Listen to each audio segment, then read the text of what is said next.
Altyazı, subscript necə yazılır? Dostlar salam.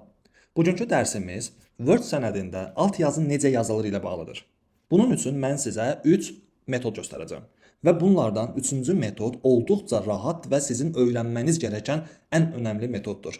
Videonun sonuna qədər izləməyinizi xahiş edirəm. Başlayaq. Öncəliklə bu yazıları silək və başlayaq. Dostlar, 5AB və mən burada istəyirəm ki, AB alt yazım olsun. Bunun üçün hamımızın bildiyi yuxarı paneldəki X alt yazı olaraq 2. Həmin bölməni, həmin hissəni klikləyirik və gördüyünüz kimi 5AB yazıldı. İndi isə gəlirəm, dostlar, buradan bu işarəni qaldırıram. 3XY. Mən bunu istəyirəm ki, yenə alt yazı olsun. Bu ikinci metod olaraq XY seçdikdən sonra sağ klikə tıklayırıq, klikləyirik və burada fonta gəlirik. Fonta gəldikdən sonra açılan pəncərədə subscript bölməsini klikləyirik və gördüyünüz kimi 3XY aşağıdadır. İndi isə dostlar, ən önəmli hissəyə gələk. Mən bütün dərslərimdə bildirirəm ki, Word, Excel və ya digər ofis proqramlarında shortcutları öyrənməniz vacibdir. Bu sizə iş həyatınızda, karyeranızda olduqca dəstək olacaq. Çünki siz elə bir zaman gələcək ki, siz daha tez işləməlisiniz və ya birilərinin yanında və ya öz vaxtınıza qənaət etmək üçün shortcutlardan mütləq şəkildə istifadə edəcəksiniz və işiniz asanlaşacaq. Bunun üçün nə edirəm? XYZ seçdim. Dostlar, Windows kompüterləri və MacBook kompüterləri göstərəcəm.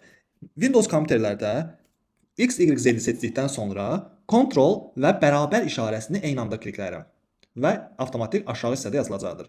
MacBookda isə fərqlidir. MacBookda məndə MacBook Air M1-dir. Mən də XYZ işarələdikdən sonra Command, Shift və minus işarəsini eyni anda basıram və gördüyünüz kimi aşağıda alt yazı qeyd olundu. Bəzi MacBooklarda isə Commandla bərabər işarəsini eyni anda basdıqlarında bu alt yazı yazılır. Amma mənim MacBook Air-də Command, Shift və mənfi minus işarəsini eyni anda kliklədiyinizdə aşağıda yazılır.